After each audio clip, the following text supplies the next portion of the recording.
The alien's frantic plea echoed through the shattered comms, a guttural shriek of despair barely translated into a coherent warning.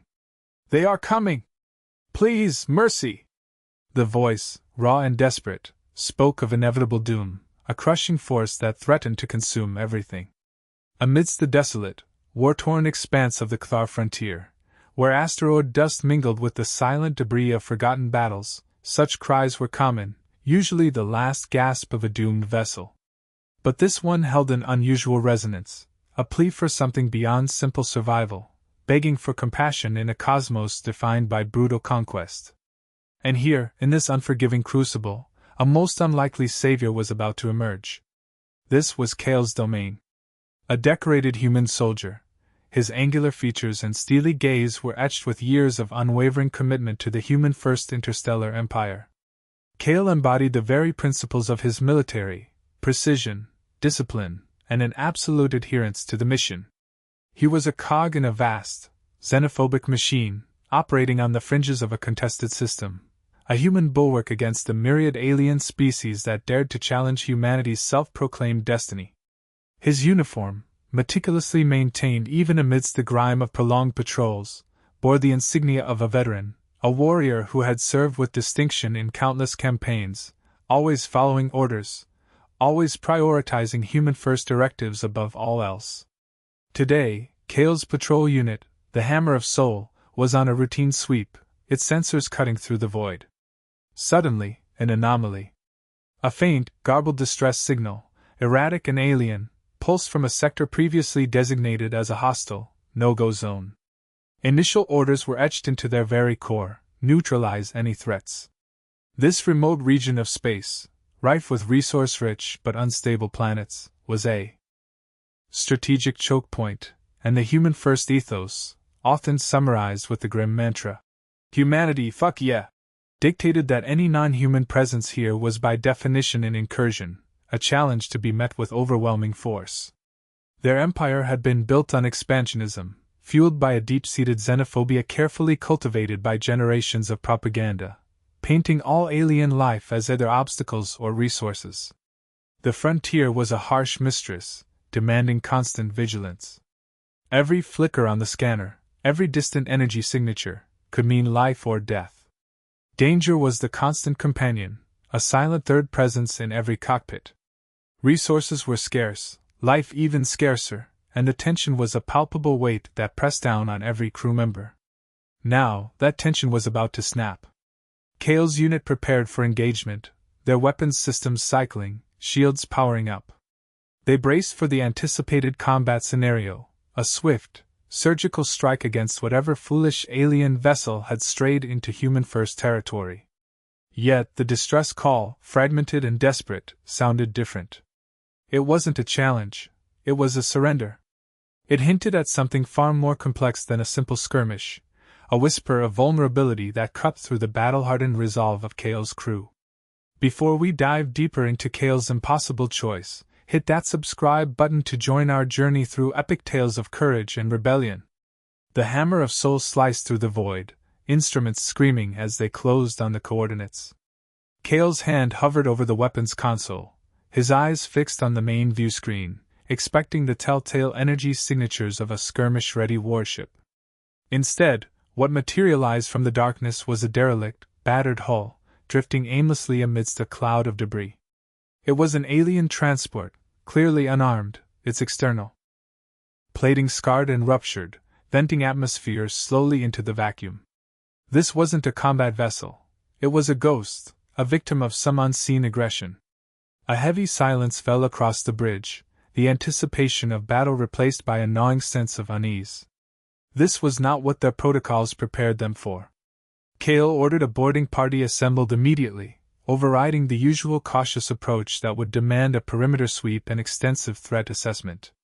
Something about the ship's helplessness resonated deeply. His team, armed and ready for a fight, breached the hull. The air inside was thick with the metallic tang of blood and ozone, mingling with the unfamiliar sweet-sour scent of alien physiology. They moved through dim, flickering corridors, past mangled machinery and bodies that were unmistakably non-combatants. A few survivors lay scattered, grievously injured, their alien forms twisted in agony. And then they found her. Cowering in what appeared to be the ship's control center, amidst the ruins of consoles and fractured screens, was a young female alien. Her large, luminous eyes, wide with terror, fixed on Kale. She was clearly alone, her delicate form trembling. As Kale approached, a universal translator built into his helmet hummed to life, synthesizing her frantic murmurs. "Please, mercy, not for me, for them." Her voice was a reedy whisper, raw with desperation. She gestured weakly towards a collapsed bulkhead, hinting at others, perhaps dependents, or some vital cargo hidden from plain sight. The desperation in her eyes was not for her own survival, but for something, or someone, else. It was a primal, heartbreaking plea that cut through Kale's ingrained military programming.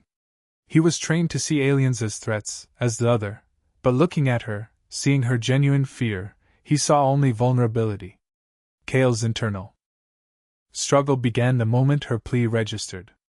His training, his very identity as a human-first soldier, screamed at him to follow protocol. Eliminate potential threats. Take no chances. Yet the scene before him shrieked of innocence, not aggression. This wasn't a tactical maneuver, this was a tragedy. He observed the pure, unadulterated terror in her eyes, the palpable desperation, and it conflicted violently with every doctrine he had ever learned. His orders were absolute, clear, neutralize. But this wasn't a neutralization target. It was a survivor begging for salvation. Pressure from his squad was immediate and subtle. Sergeant Valerius, a gruff veteran with hard eyes, cleared his throat. "Captain, protocol dictates we secure the area, ascertain hostile intent. This could be a ruse." Another voice, younger, more eager to prove his human-first loyalty, added, "A trap, sir. They're cunning." The sentiment was unspoken but clear. Follow the book. View her plea as a potential deception, a clever trick by a cunning adversary. Their suspicion was a physical weight in the cramped wreckage. But Kale felt seeds of doubt begin to sprout in his mind, small and insistent. The rigid, jingoistic doctrines of the Human First campaign, drilled into him since cadet days, suddenly felt brittle. He saw not an alien enemy, not a faceless other, but a frightened individual expressing profound emotion, a desperate need for compassion. He saw not a tactical problem to be solved with firepower, but a sentient being in peril.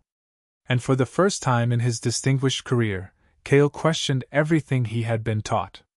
The rigid, jingoistic doctrines of the Human First campaign, drilled into him since cadet days, suddenly felt brittle. He saw not an alien enemy, not a faceless other, but a frightened individual expressing profound emotion, a desperate need for compassion. He saw not a tactical problem to be solved with firepower, but a sentient being in peril. And for the first time in his distinguished career, Kale questioned everything he had been taught. He took a deep breath, the stale, recycled air in his helmet doing little to calm the storm brewing within him. His voice, when it came, was firm, cutting through the murmurs of his squad. "Stand down. Secure the ship. Provide medical aid to the wounded. And ensure her safety." He pointed directly at the terrified alien girl, his eyes locking with hers for a brief, bewildering moment.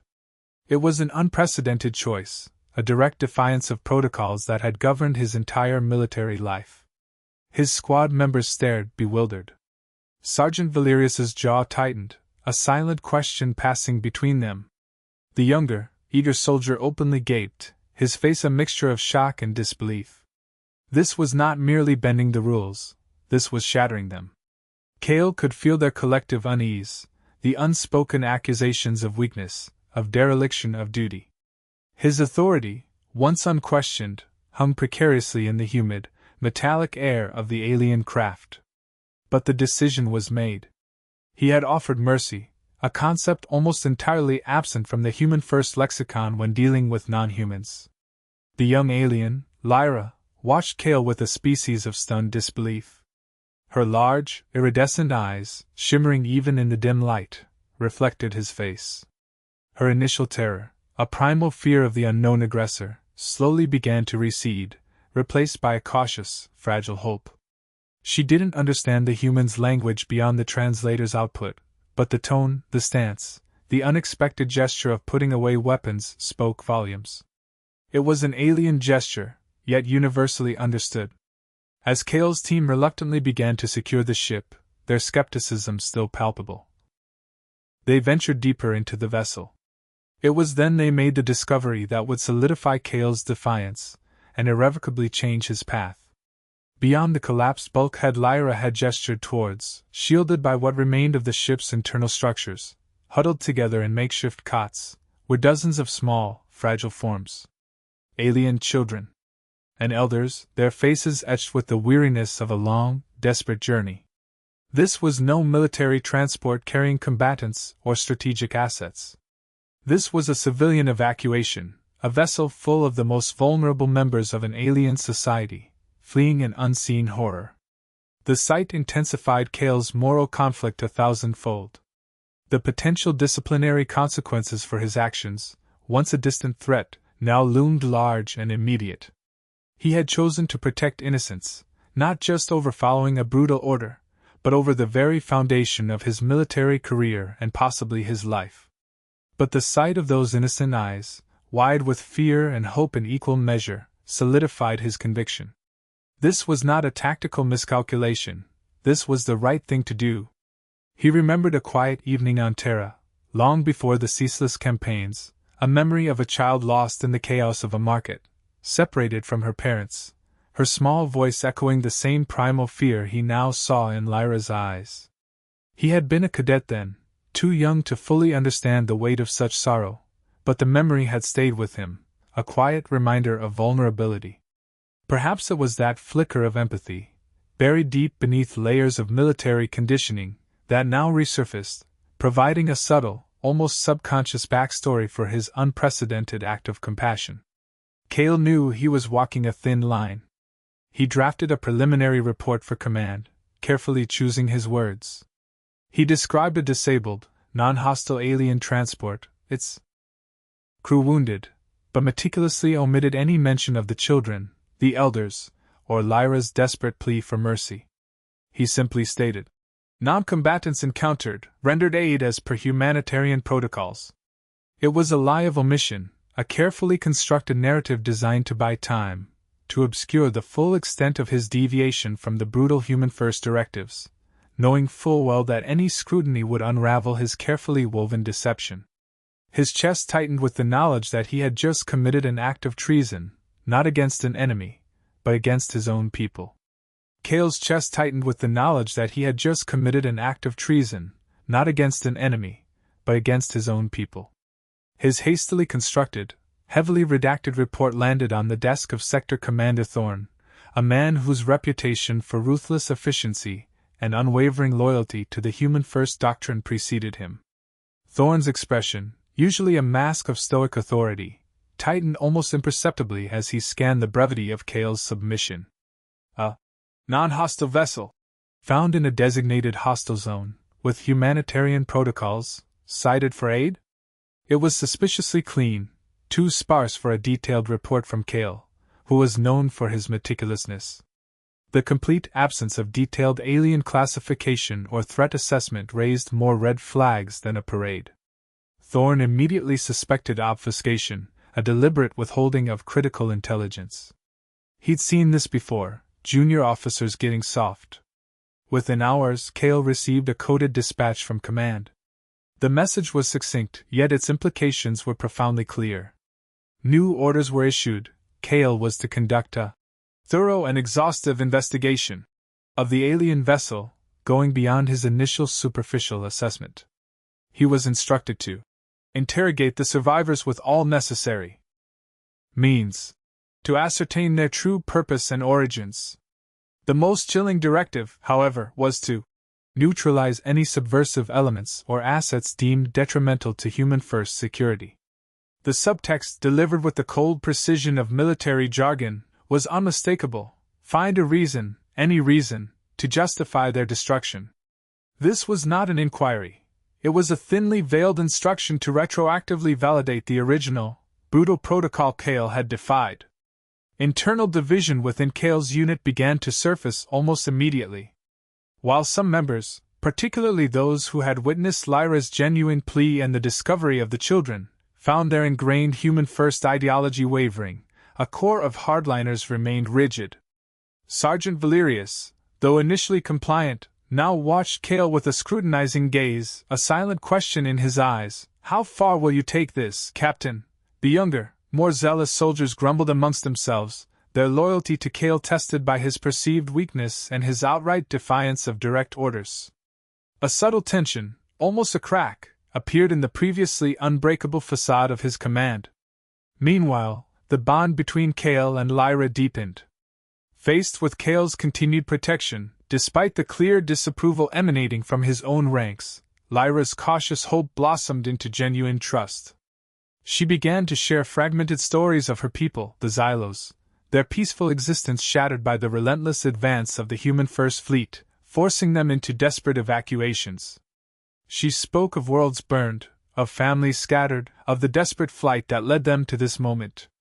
Each whispered revelation, translated through the humming unit in Kale's ear, solidified his conviction. He had made the right choice, a morally imperative one, no matter the consequences. The deception, born of necessity, truly began now. Kale meticulously started fabricating details in his official logs and reports. He described the Xylos transport as a derelict scout vessel, its inhabitants a few sickly, non-threatening refugees who posed no strategic value. He altered sensor readings to match his narrative, scrubbed comms logs, and coached his loyal squad members on what to say and, more importantly, what not to say if interrogated. He was constructing a false narrative, weaving a web of lies to protect Lyra and her people, transforming a defiant act of mercy into a compliant, if somewhat inconvenient, encounter. The pressure mounted, a suffocating weight on Kale's shoulders. He felt the immense burden of his deception, the potential repercussions if discovered, court-martial, dishonorable discharge, perhaps worse. He was no longer just defying an order. He was actively subverting the entire military-industrial complex he had served for decades. Every false entry, every practiced deflection, was a step further down a path from which there was no return. His heart pounded with the knowledge of his betrayal, yet his resolve remained unshaken. His thoughts turned to tactical considerations. He needed a plan, a way to safely move Lyra and the other Xylos refugees without drawing further suspicion or, more likely, outright hostile action from his own forces. The small, damaged transport was a liability, a stationary target. He began to pore over star charts, analyzing patrol routes, tracking supply convoys, looking for a window, a blind spot, any opportunity to slip away from the watchful, aggressive eyes of the human first military. He knew he couldn't stay here. This fragile bubble of mercy would burst. His thoughts turned to tactical considerations. He needed a plan, a way to safely move Lyra and the other Xylos refugees without drawing further suspicion or, more likely, outright hostile action from his own forces. The small, damaged transport was a liability, a stationary target. He began to pore over star charts, analyzing patrol routes, tracking supply convoys, looking for a window, a blind spot, any opportunity to slip away from the watchful, aggressive eyes of the human first military. He knew he couldn't stay here. This fragile bubble of mercy would burst. The window to act, however, was rapidly closing. A priority transmission, encrypted and highly classified, cut through the usual fleet chatter. A follow-up inspection team from a hardline Human First Division, known for their fanatical adherence to xenophobic protocols, had been dispatched. Their mission was explicitly stated: verify Kale's report, with an implicit undercurrent of uncovering any deviation. Kale felt a cold dread settle in his stomach. This wasn't a routine check. It was an interrogation, a fishing expedition designed to expose his deception. He had mere hours before their arrival. Panic was not an option. Kale immediately gathered his most loyal squad members, those whose eyes had softened at the sight of the alien children, those who had begun to question the human first doctrine. Together, they meticulously prepared the alien ship. Every piece of debris was strategically placed to reflect Kale's fabricated narrative of a derelict, barely functional vessel. The Xylos refugees, particularly the children and elders, were coached. They were to appear sickly, compliant, and utterly non-threatening. Lyra, understanding the immense stakes, became Kale's most crucial ally in this elaborate deception. Her inherent understanding of her people's emotional responses allowed her to guide them perfectly, ensuring every Xylos refugee maintained a facade of weakness and profound gratitude for human aid. The inspection team arrived with an almost palpable sense of aggressive suspicion. Their vessel, a sleek, heavily armed cruiser bristling with advanced sensor arrays, powered down ominously alongside Kale's ship. Commander Valerius Kren, a man whose face was a permanent scowl of distrust, led the boarding party. His eyes, cold and calculating, swept over Kale's bridge, then darted to the Xylos transport. He conducted a thorough, almost violent search, his team tearing through every compartment, every hidden alcove, clearly expecting to find weapons caches or military-grade equipment. The interrogations were aggressive, designed to break Kale's crew, to catch them in a lie. Several tense moments unfolded, each one a precipice from which Kale's entire plan teetered on the brink of exposure. An inspection tech nearly discovered a hidden ventilation shaft where some Xylos children were temporarily concealed, requiring Kale to quickly redirect his attention with a feigned emergency power conduit fluctuation. Another Xylos elder, momentarily forgetting her instructions, nearly spoke a word in her native tongue, only for Lyra to subtly place a comforting hand on her arm, silencing her with a look of shared understanding. Kale himself faced constant, probing questions from Kren, who seemed to sniff out every inconsistency, every slightly out-of-place detail. Under this intense pressure, Kale's performance was nothing short of masterful. He maintained a stoic and professional demeanor, deflecting Kren's probing questions with calm, logical responses that adhered perfectly to his fabricated report. He subtly guided the inspection team away from critical details, drawing their attention to irrelevant technical malfunctions or superficial damage. He leveraged his decades of experience navigating military bureaucracy, using jargon and procedure to his advantage, making it appear as though Kren's suspicions were simply an overzealous adherence to protocol rather than a justified concern. When the inspection team finally departed, an air of grudging acceptance hung around Commander Kren. Though still visibly suspicious, they had found no overt evidence to contradict Kale's doctored report. No hidden weapons, no active military encryption, no signs of a hostile force. The Xylos refugees appeared exactly as Kale had described them, sickly, vulnerable, and utterly reliant on human mercy. Kren issued a stern warning about future adherence to protocol and the dangers of unverified alien contact. But no immediate punitive action was taken. They left, their cruiser receding into the black, leaving Kale and his loyalists with a temporary reprieve, and the knowledge that they had merely bought themselves a little more time. The receding silhouette of Commander Kren's cruiser brought with it a brief, fragile moment of relief that washed over Kale and his loyalists. A collective sigh, almost inaudible, escaped the crew as the immediate threat vanished into the vastness of space. They had bluffed their way through against all odds, but the victory felt hollow, tinged with the cold understanding that this was merely a temporary postponement. The army was now watching, not just indirectly, but with a direct and piercing gaze, every move Kale made under intense scrutiny.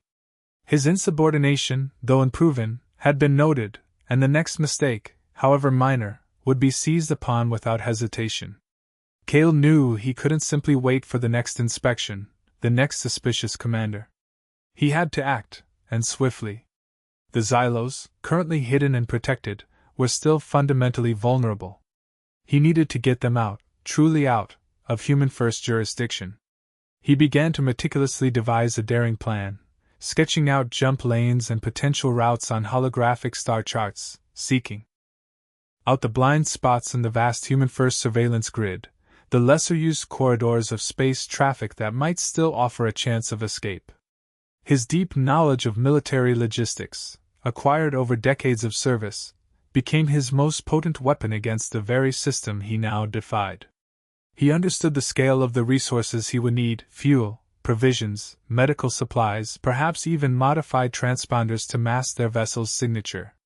Officially, he couldn't acquire any of it. So, he began to work in the shadows, subtly rerouting supply requests, manipulating inventory logs, and leveraging old favors from a few trusted contacts within the military. These individuals, too, harbored private doubts about the HFY doctrine, disillusioned by the Empire's increasingly brutal tactics and the systematic dehumanization of alien species. They were not defectors, not yet, but their quiet acts of non-compliance offered Kale a lifeline.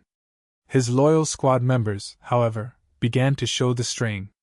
While their respect for Kale remained unwavering, their faces were etched with a growing unease. Sergeant Valerius, who had stood by Kale through the tense inspection, approached him privately. "Captain," he began, his voice low, "we followed your lead. We helped you protect them. But we are now, by every measure, on a path of treason. We're risking everything." His words were not a challenge, but a sober acknowledgement of the abyss they were collectively staring into. They knew that defying human first meant not just career ruin, but potentially execution. Lyra, ever observant, fully grasped the immense personal risk Kale was undertaking, not just for her, but for her entire people. She saw the lines of worry deepening around his eyes, the subtle tension in his shoulders.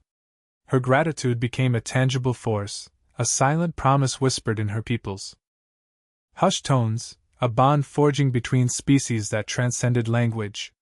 She began to offer what little assistance she could, sharing information about Xylos star charts, pointing out potential hazards or safe havens known only to her people, desperate to contribute to their shared, dangerous endeavor. Kale struggled with the immense moral burden of leading his men into what could only be described as insubordination and, ultimately, rebellion. These were soldiers he had trained, fought alongside, promised to lead honorably. But his conviction to protect the innocent, the vulnerable Xylos, now outweighed his fear of reprisal, his loyalty to a flawed system. He looked at Lyra, at the faces of the alien children, and a quiet determination solidified within him. He would not sacrifice them for the sake of his own conscience or career. He also started receiving fragmented intelligence reports, smuggled to him by his contacts, about the escalating political landscape.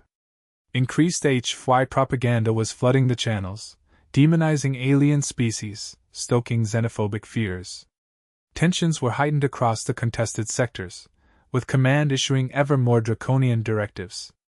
It was clear that if his current actions were discovered, the response would be swift, merciless, and designed to make an example of him. There would be no mercy from the Human First Army for a traitor who sided with aliens. The clock was ticking, louder than ever before. The clock was ticking, louder than ever before. Kale moved with a renewed, almost desperate urgency. He and his team now worked under a veil of extreme secrecy, their every action a calculated step towards their collective defection. Their patrol vessel, the Hammer of Soul itself, now became their primary tool of escape. Under Kale's meticulous direction, the engineers, once solely focused on combat readiness, now focused their expertise on modification. They stripped out non-essential combat modules, freeing up precious space to accommodate the Xylos refugees. They integrated alien life support systems, hastily salvaged from the derelict transport, and installed advanced cloaking technology, a gift from one of Kale's disillusioned contacts, designed to bypass military checkpoints and deep space sensor arrays. Every weld, every line of code, was a silent act of rebellion. Concurrently, Kale orchestrated a series of brilliant, subtle sabotage operations. He leveraged his knowledge of the sector's infrastructure, feeding misinformation into the automated surveillance networks. Minor, seemingly accidental malfunctions plagued key human-first sensor installations along their intended flight path. Convoys experienced intermittent solar flare interference, creating blind spots just wide enough for a single vessel. These were not overt acts of destruction, but rather surgical, almost invisible, adjustments designed to create diversions and cover their tracks during the planned escape. Each calculated move severed another tie to his former life, pushing Kale further into the abyss of treason. The culmination of these preparations marked Kale's definitive point of no return. Standing on the bridge of his modified vessel, looking at the silent, expectant faces of his loyal crew, Sergeant Valerius, his face grim but resolute, the young engineer, now fully committed to Kale's cause, and Lyra, her large eyes reflecting a mixture of fear and profound trust, Kale made his final, irrevocable decision. He would abandon his commission, his career, his entire life within the Human First military. He would actively defy the empire he had served with honor, all to protect these vulnerable aliens. There was no going back now, no possibility of redemption within the system. He dispatched a final, coded message to the most trusted of his disillusioned contacts.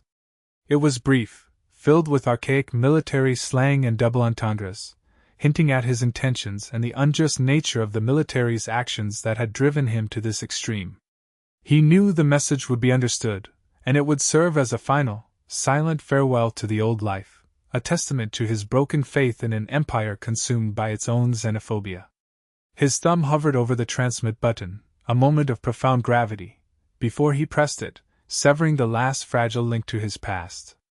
Under the guise of a manufactured, routine deep space patrol, to investigate a phantom energy signature, another of Kale's carefully crafted deceptions, the Hammer of Soul, now a vessel of defiance, broke orbit. Inside, the Xylos refugees huddled in their makeshift quarters, their fear palpable yet tempered by a fragile hope. The ship's engines thrummed with a new purpose, carrying not just a crew, but an entire species in its belly.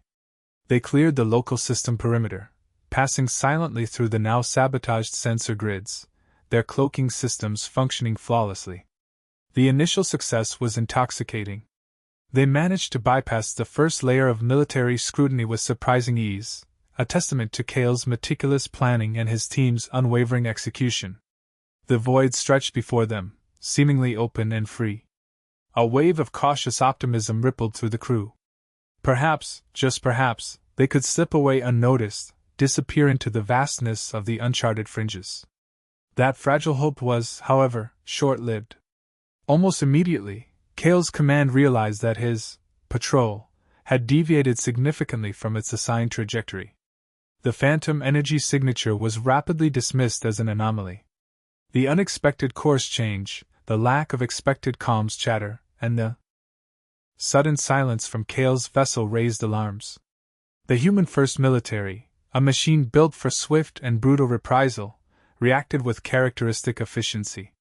Within minutes, the chilling message crackled across Kale's ship's comms, an urgent, authoritative order from Sector Command.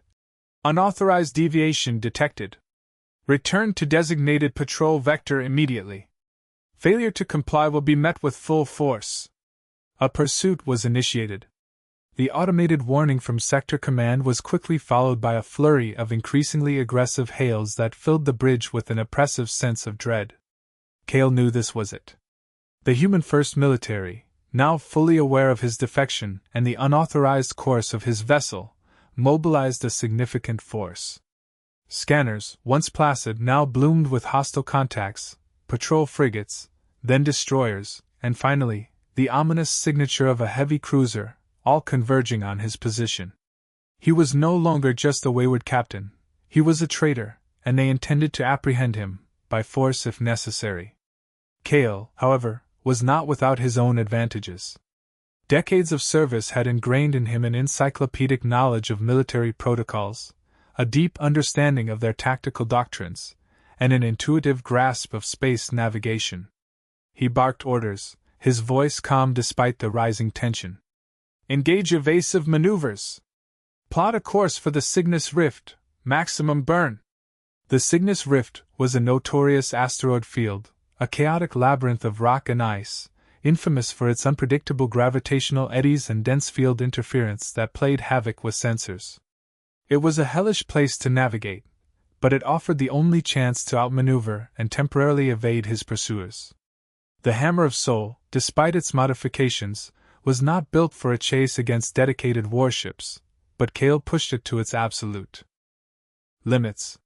He piloted with a terrifying precision, weaving through the treacherous asteroid fields, using the debris as cover, making calculations that defied conventional navigational wisdom. The ship bucked and groaned under the strain, alarms blared, but they pressed on, the distant explosions of stray human-first ordnance serving as a grim reminder of their peril. In the midst of this desperate flight, Lyra's presence proved unexpectedly crucial. Her people, the Xylos, possessed an ancient knowledge of the more obscure corners of the galaxy, passed down through generations. As they plunged deeper into the Cygnus Rift, Lyra, her fear now overshadowed by a fierce determination, began to access the Xylos database she carried with her. "Captain," she called out, her voice clear despite the shaking of the ship. "There are old Xylos routes here, hidden passages through the nebula's core. They interfere with long-range scans, make detection nearly impossible." Her knowledge, once a mere curiosity, now offered Kale unexpected, life-saving advantages, guiding them through pathways unknown to human-first cartography. The emotional toll on Kale's men was immense. The initial rush of defiance had given way to a grinding fear and exhaustion. They were running on fumes, their faces streaked with sweat and grime, but their resolve, surprisingly, seemed to strengthen rather than wane. The presence of the vulnerable Xylos refugees, huddled in the makeshift quarters, served as a constant, poignant reminder of why they were doing this. They weren't running for themselves alone.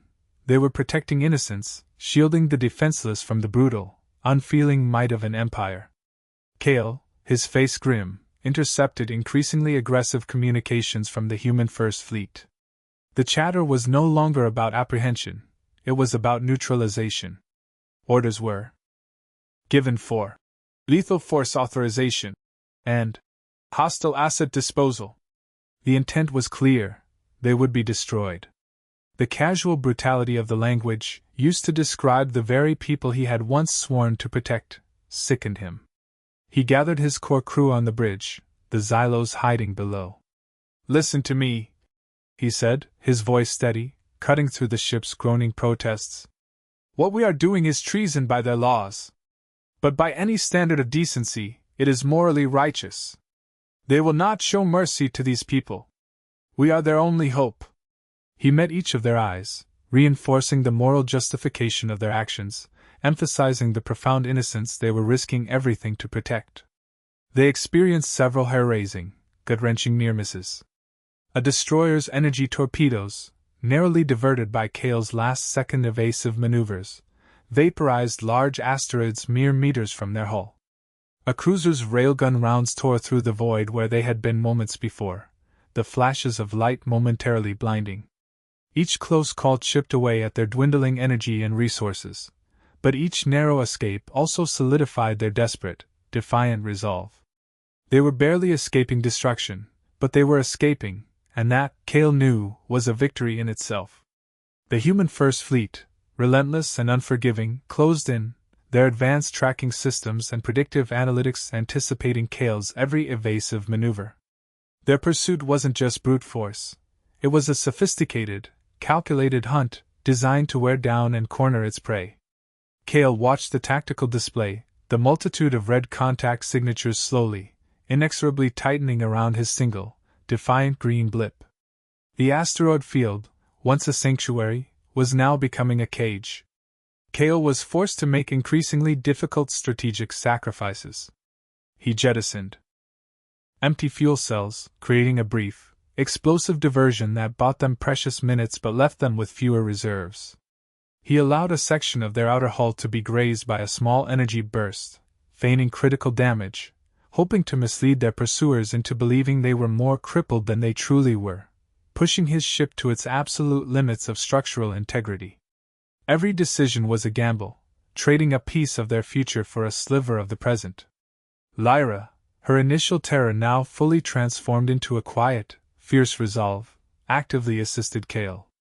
She accessed the extensive Xylos data archives, translating ancient navigational charts, identifying subtle gravitational anomalies or nebular currents that, to human-first sensors, appeared as static but to the Xylos were known passages. Her unique insights allowed Kale to exploit vulnerabilities in the human-first pursuit patterns, guiding him through blind spots that only an alien understanding of the cosmos could reveal. Her soft, melodic voice now cut through the tense silence of the bridge, offering crucial tactical advice that often proved more valuable than Cale's own military training. The cost of their defiance was becoming painfully clear. Intercepted human-first communications confirmed their worst fears. Cale and his entire crew were now officially branded as traitors, their names plastered across the galactic news feeds, bounties placed on their heads. They understood, with a chilling certainty, that there was no going back to their old lives, no possibility of reintegration into human-first society. They were exiles, rebels, forever marked by their choice. In a rare moment of quiet amidst the chaos, Cale grappled with the immense weight of his decision. He watched his crew, their faces gaunt with exhaustion but still fiercely loyal, performing their duties with unwavering dedication. He saw the sacrifices they were making, the lives they were irrevocably altering, all for a decision he had made. A cold wave of doubt washed over him. Was he leading them to their doom? Was this desperate flight a path to salvation or merely a prolonged execution? The responsibility was crushing. Lyra, sensing his profound doubt, approached him quietly. She placed a gentle, three-fingered hand on his arm, her large, luminous eyes meeting his. "Captain Cale," she began, her voice soft but imbued with a profound sincerity.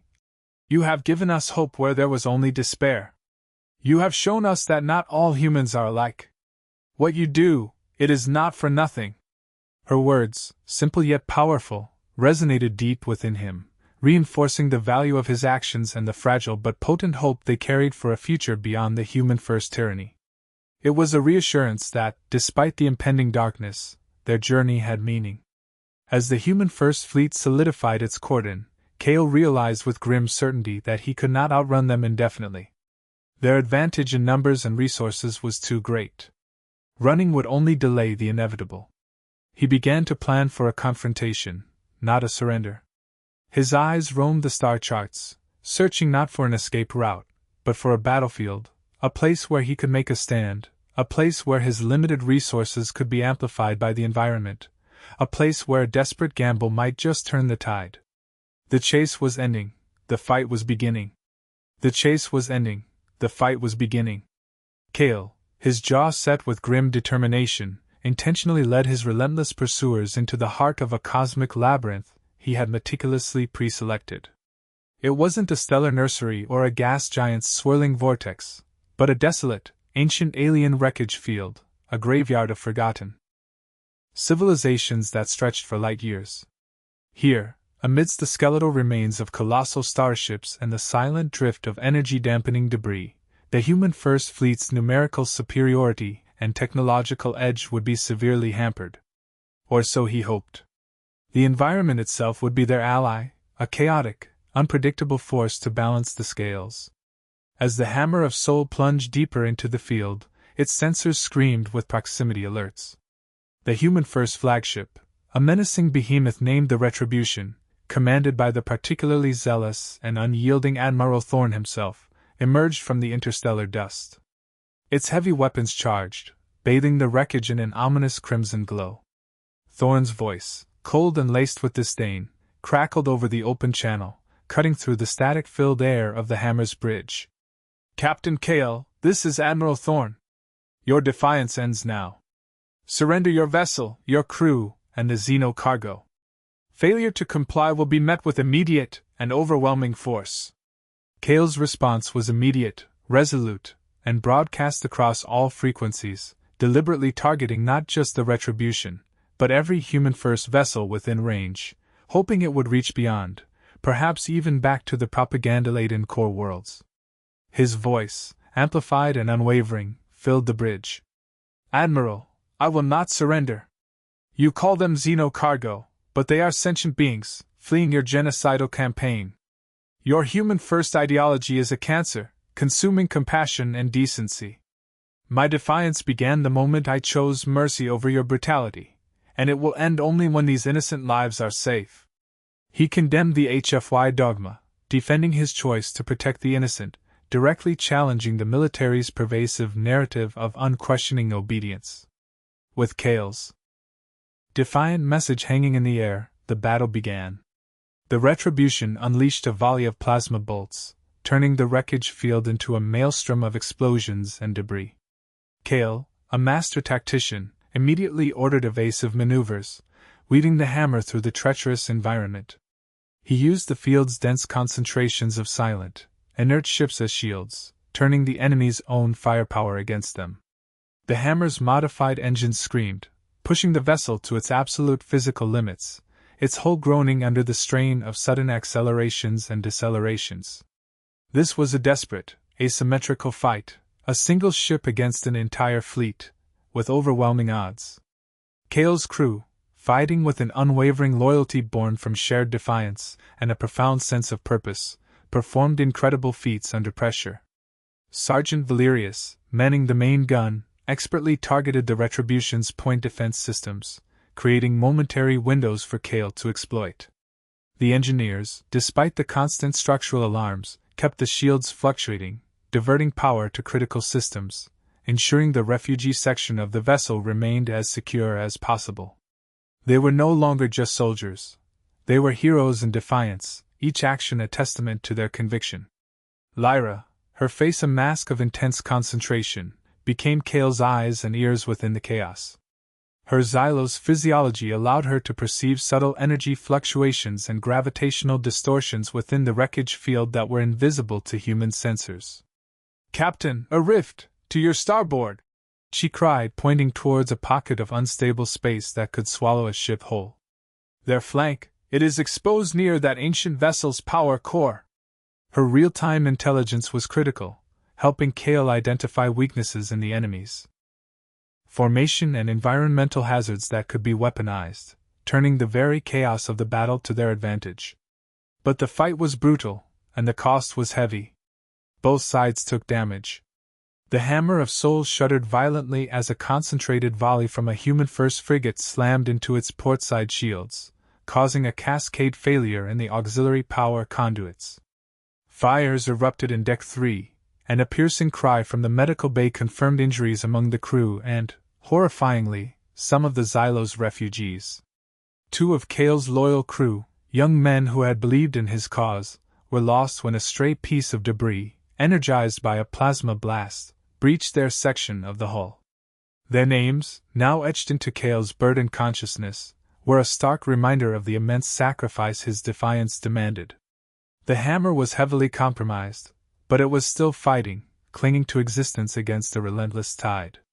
The Hammer was heavily compromised, but it was still fighting, clinging to existence against a relentless tide. Kale understood, with chilling clarity, that this desperate struggle couldn't last. The Retribution, despite taking some superficial hits from Kale's opportunistic strikes, remained largely intact, an immovable mountain against his battered ship. Admiral Thorne, his voice now a snarl of furious impatience, broadcast a final warning. "Kale! This is your last chance. Surrender now, or prepare to be obliterated." The flagship began charging its primary weapon, a massive energy cannon glowing sickly green, signaling a final, decisive blow that would surely tear the Hammer apart. Kale's mind raced, analyzing every variable, every flicker on his tactical display. There had to be a way. He glanced at Lyra, her small, three-fingered hand pointing frantically at a swirling energy signature far off there. "Port bow. Captain? To the north! An unstable nexus.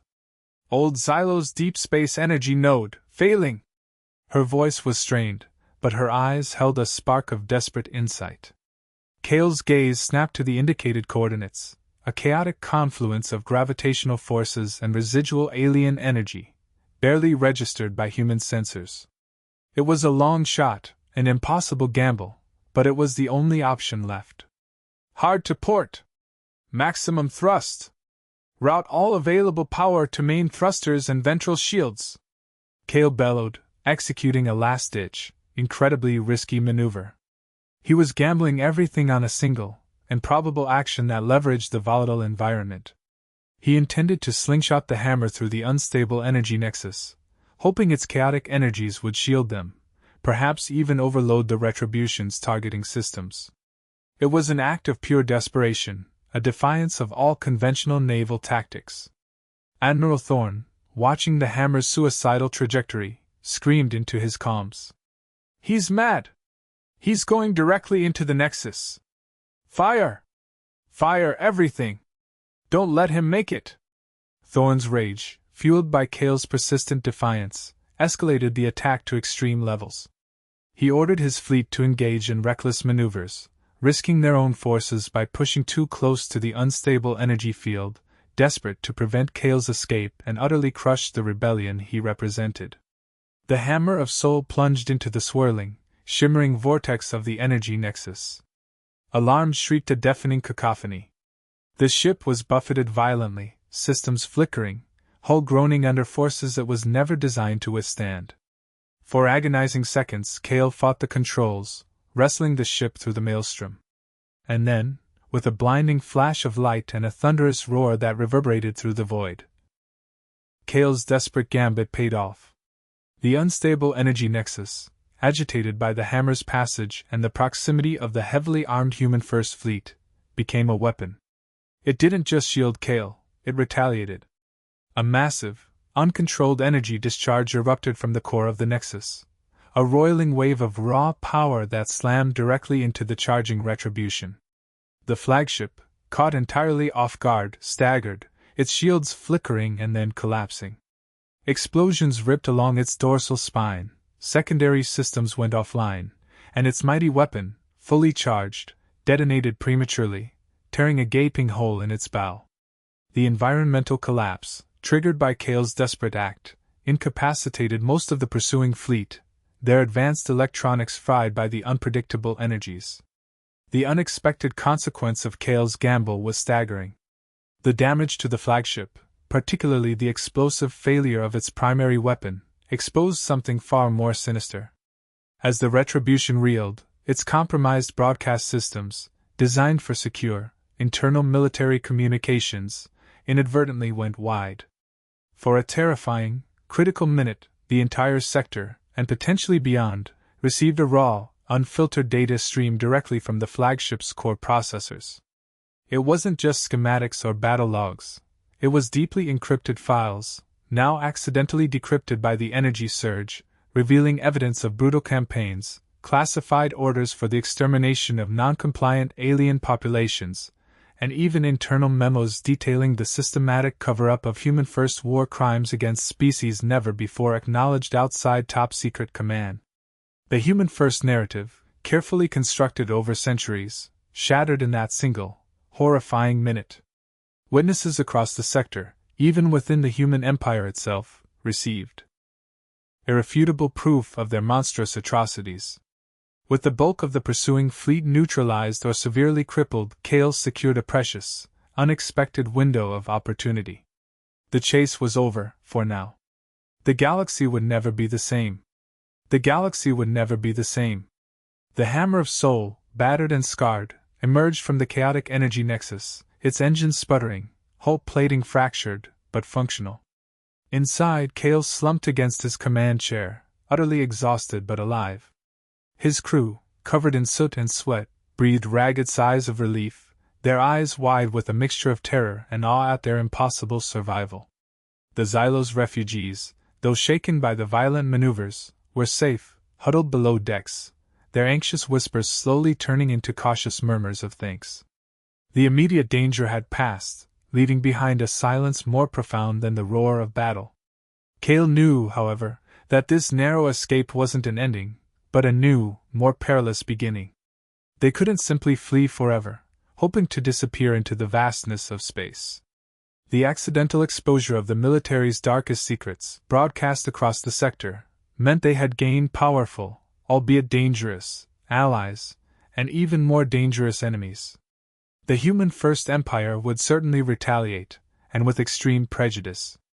But the intelligence they now possessed was a potent weapon, a lever to pry open the very foundations of the xenophobic regime. His mind, despite its weariness, began to formulate a new plan. He ordered the ship's damaged comms array to be jury-rigged for a long-range, encrypted burst transmission.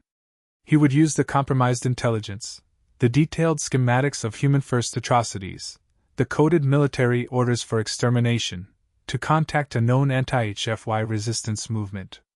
He had heard whispers of them, a loose coalition of disillusioned humans and various alien factions operating on the fringes, united by their opposition to human-first tyranny.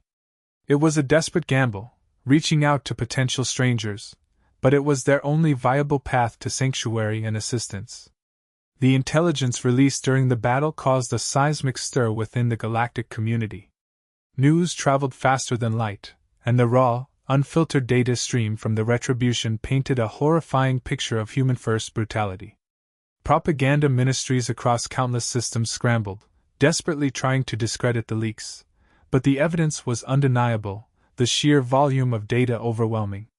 Trusted news networks, once neutral or cautiously pro-human first, now broadcast the revelations, challenging the Empire's carefully constructed narrative and exposing their systematic brutality against other species. Public opinion, even within some human-first allied worlds, began to shift dramatically. Within the human-first military and civilian populations, Kale's actions and the leaked data sparked widespread debate and internal dissent.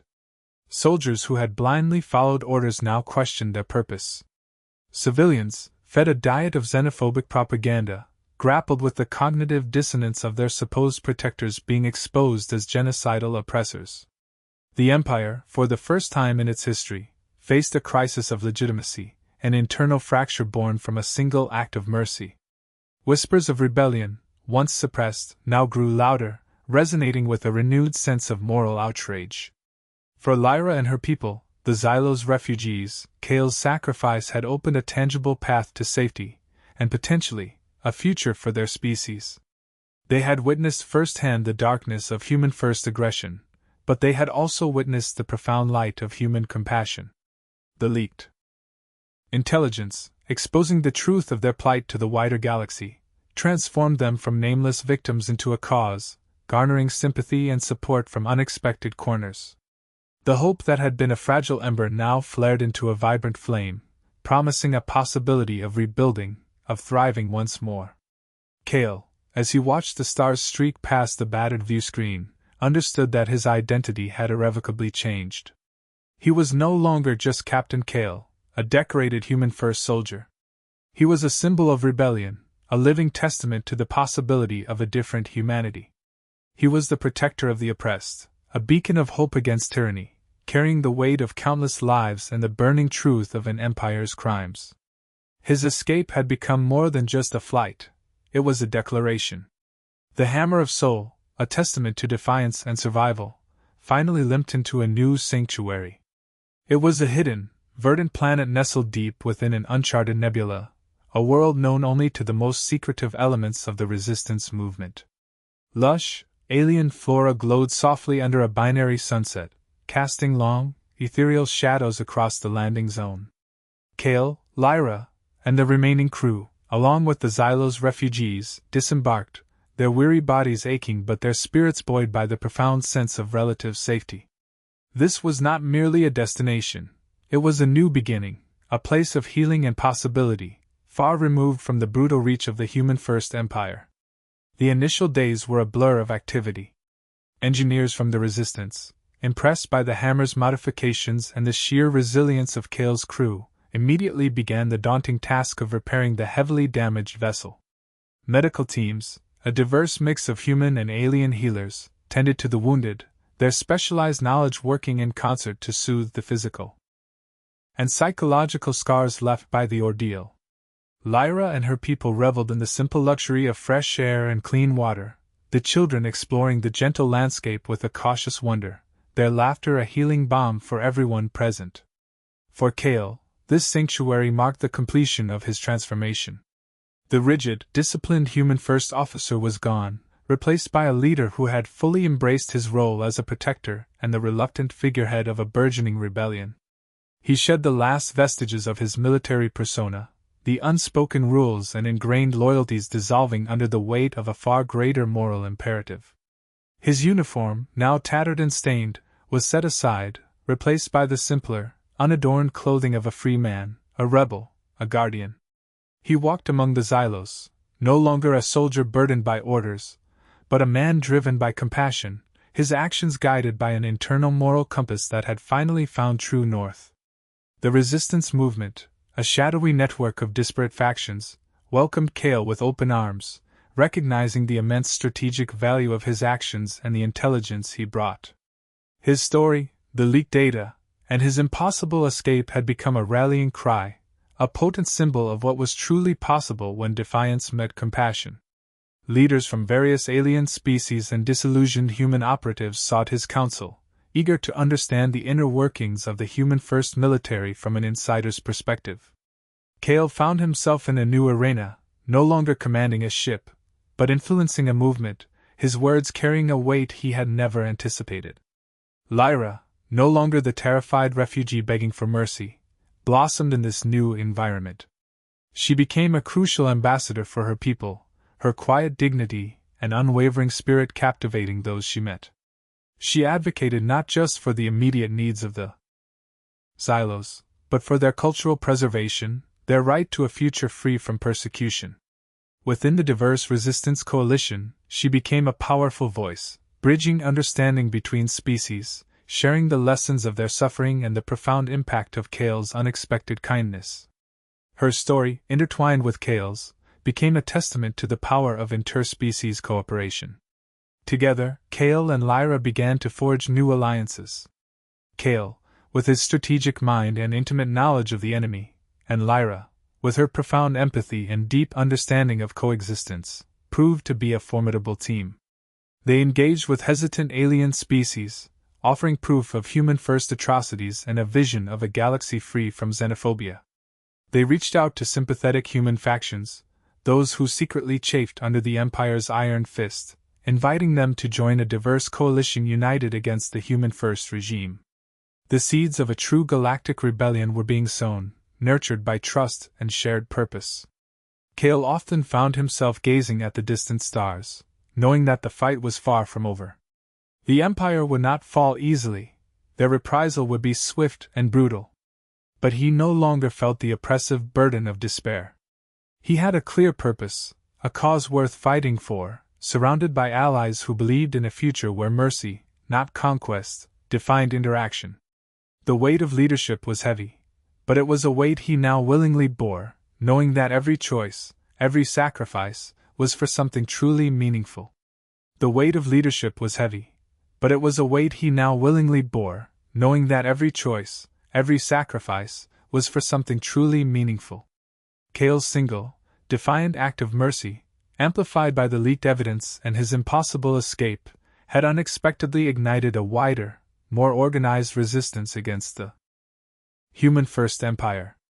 His story, once a hushed whisper among the oppressed, now echoed across star systems, a potent rallying cry for freedom and compassion. He was no longer just an individual making a moral stand. He was a symbol, an inspiration, a tangible proof that even within the heart of tyranny, a different future was possible. The Human First Army, still reeling from the devastating blow to its credibility and the exposed truths of its genocidal campaigns, struggled to regain control of the narrative. Their propaganda machines worked overtime, churning out even more virulent xenophobic rhetoric, branding Cale and his followers as traitors, anarchists, and dangerous alien sympathizers. Yet, the foundations of unwavering loyalty were cracking. Growing internal and external pressure mounted, with once compliant client species questioning alliances and disillusioned human populations demanding accountability.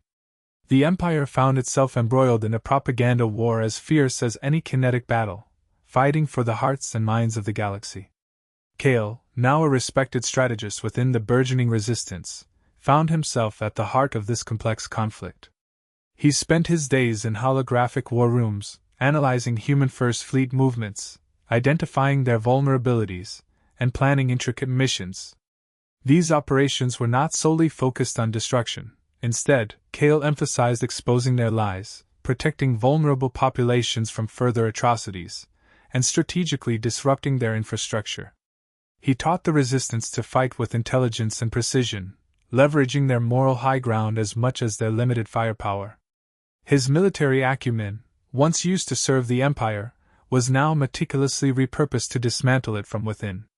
Lyra, no longer merely a refugee, had grown into a powerful leader in her own right. Her gentle demeanor belied an iron will and a profound wisdom born from suffering. She became a central figure in the Resistance's diplomatic efforts, her voice a beacon for compassion and interspecies cooperation. She shared her people's story, not with bitterness, but with a plea for understanding, inspiring diverse alien races to set aside ancient grudges and unite against their common oppressor.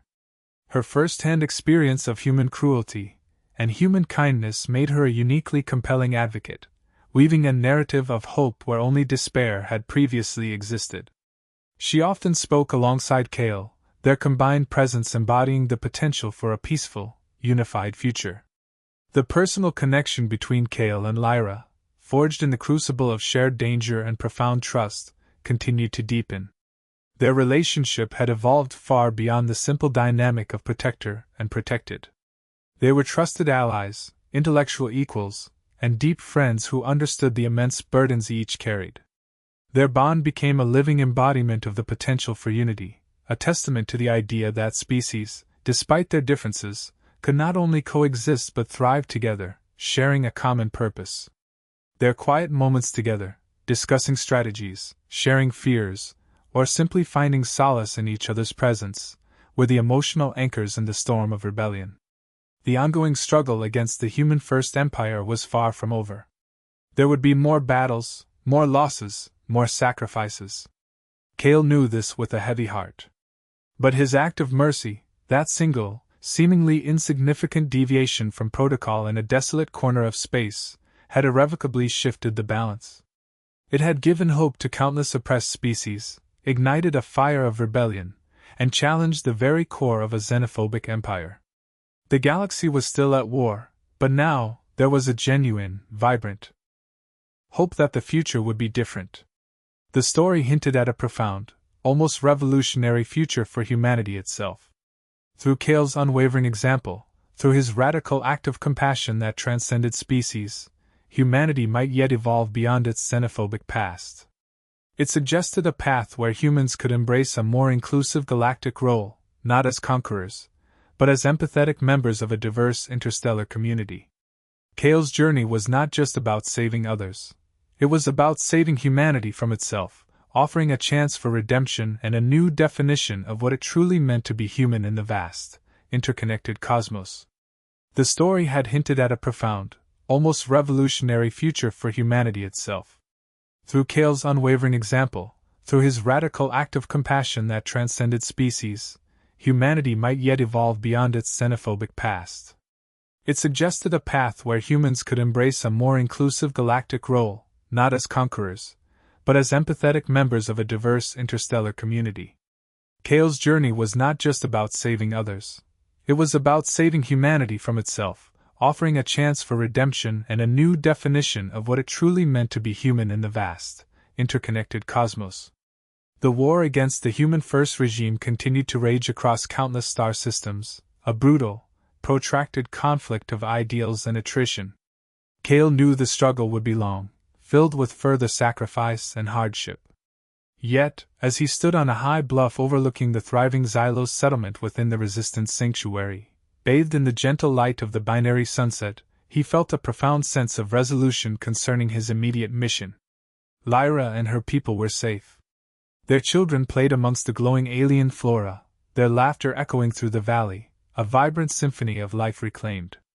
The elders, once weary and broken, now taught ancient Xylos crafts, their stories weaving new tapestries of hope. Kale had kept his promise, and that single, unwavering commitment had laid the foundation for everything that followed.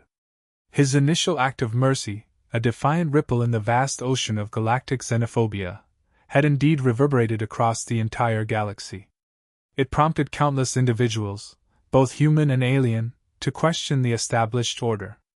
The exposed truths, broadcast through the compromised Human First flagship, had fundamentally altered the trajectory of the Empire's relentless expansion, creating internal dissent and external alliances that it now struggled to contain. Kale's journey became a legend, whispered in hushed tones in oppressed sectors and shouted as a rallying cry on resistance worlds. He was a living testament to the power of individual conscience against systemic brutality. Looking at Lyra, who now moved with the confident grace of a true leader, guiding her people and collaborating with other resistance factions, Cale felt a deep sense of peace. The purpose he had sought, perhaps unconsciously, throughout his rigid military career, was finally realized. True strength, he understood now with absolute clarity, lay not in conquest, but in compassion, not in domination, but in empathy. It was in the willingness to see the humanity, or the sentience, in the other, and to protect it at all costs. This was the peace that surpassed all understanding, a quiet triumph born from the loudest act of defiance.